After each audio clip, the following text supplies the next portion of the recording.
అందరికీ నమస్కారం అండి. అందరూ ఎలా ఉన్నారు? Welcome to Devi Pramila official YouTube channel. ఈ రోజు వీడియోలో 5వ రోజున అమ్మవారిని గౌరీదేవిగా మనం పూజిస్తాం కదండి. ఇక గౌరీదేవికి ఈ రోజైతే నేను పాయసం కాసి నైవేద్యంగా పెట్టి కుంకుమ పూజ, అష్టోత్తర శతనామావళి, చక్కగా ధూప దీపాలతో పూజ అయితే చేసుకున్నాను. ఇక అదే మీకు వీడియోలో చూపిస్తున్నానండి. ఇక అష్టాదశ శక్తిపీఠాలని మనం నేను చెప్పుకున్నాం కదా. ఆ అష్టాదశ శక్తిపీఠాల్లో 18 శక్తిపీఠాలు అయితే ఇప్పటికీ నిత్య పూజలు అందుకుంటున్నాయని చెప్పాను కదండి. ఇక అవి ఎక్కడెక్కడ ఉన్నాయి, అక్కడ ఆ క్షేత్రానికి ఎందుకు ఆ పేరు వచ్చింది అనేది అయితే ఒకసారి అయితే వినేద్దామా మరి. జోగులాంబ శక్తిపీఠం అల్లంపురంలో దంతాలు పడి అంటండి అమ్మవారివి. ఇక అందుకు ఆ అల్లంపురంలో జోగులాంబ శక్తిపీఠం అనేది మనకి ఏర్పడింది. ఇక తర్వాత భ్రమరాంబ శక్తిపీఠం శ్రీశైలంలో అమ్మవారి మెడ భాగం పడిందంటండి అక్కడ. ఇక అందుకు ఆ శక్తిపీఠానికి ఆ పేరు వచ్చింది. తర్వాత మాణిక్యాంబ శక్తిపీఠం ద్రాక్షారామంలో ఉందండి. ఎడమ చెంప పడిన క్షేత్రం అండి అది. ఇక పురోహితిక శక్తిపీఠం పిఠాపురంలో ఉందండి. వెనుక భాగం పడిన క్షేత్రం అది. గిరిజాదేవి శక్తిపీఠం ఒరిస్సాలో ఉంది. పొట్ట సగ భాగం పడిన క్షేత్రం అమ్మవారిది అక్కడ. శృంఖిలా శక్తిపీఠం పశ్చిమ బెంగాల్లో ఉందండి. పొట్ట సగ భాగం పడిన క్షేత్రం అది. ఇక కామాఖ్య శక్తిపీఠం గౌహతి యోని భాగం పడిన క్షేత్రం అండి అమ్మవారిది.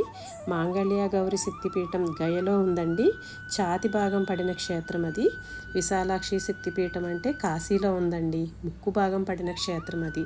తర్వాత మాధవేశ్వరి శక్తిపీఠం ప్రయాగ చేతి వేళ్ళు పడిన క్షేత్రం అండి అక్కడ అమ్మవారివి.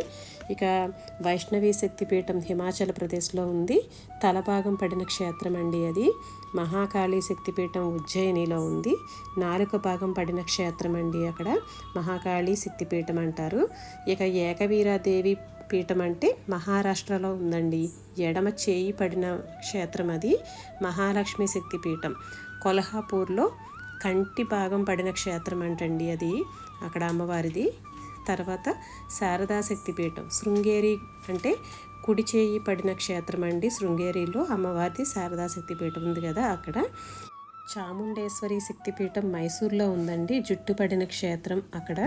కామాక్షి శక్తిపీఠం కంచిలో ఉందండి. నడుమ భాగం పడిన క్షేత్రం అది. ఇక శాంకరీదేవి శక్తిపీఠం శ్రీలంకలో ఉంది.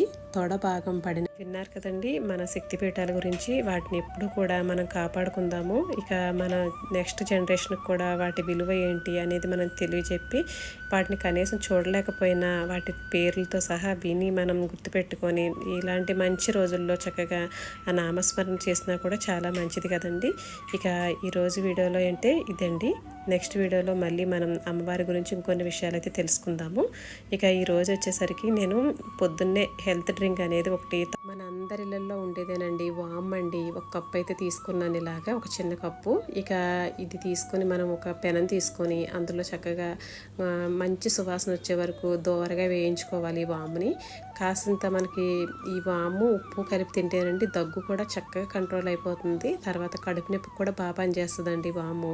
అప్పుడప్పుడు పిల్లలకైతే వాము అన్నం మనం పోపు పెడతాం కదా, ఆ పోపులో కొంచెం వాము వేసి మనం వాము అన్నం కింద పెడితే చాలా మంచిదండి.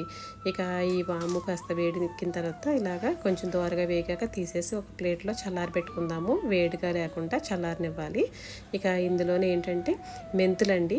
మెంతులు కూడా సేమ్ ఒక కప్పు అలాగే తీసుకున్నాను. ఈ మెంతులను కూడా దోరగా వేయించుకుందామండి మంచి సువాసన వచ్చే వరకు. ఈ మెంతులు కూడా చాలా మంచిదండి షుగర్ పేషెంట్స్కి కానీ, లేదంటే మనకి బాడీలోను ఏంటంటే చాలా చలవ చేస్తుందండి మెంతులు అనేది. మనకి తలకు కూడా పట్టించుకుంటారు కదండి, చక్కగా పెరుగులో నానబెట్టి పేస్ట్ చేసుకొని తలకు కూడా పెట్టుకుంటారు. వేడి అనేది తొందరగా లాగేస్తుందని. ఇక తర్వాత సరిగ్గా సొంటి. ఈ సొంటి కూడా ఏంటంటే చాలా మంచిదండి మనకి. సొంటి గురించి చెప్పాలంటే అమ్మల్ని అడిగితే చెప్పేస్తారు. ఇక ఇది కూడా లైట్గా నా దగ్గర పొడి ఉంది. ఆ పొడిని మాత్రం కొంచెం అలా డ్రైగా లైట్గా వేయించుకున్నాను. ఇక ఇది వచ్చేసరికి మూడు కూడా చక్కగా చల్లారిన తర్వాత మిక్సీ పట్టేసుకోవడమే.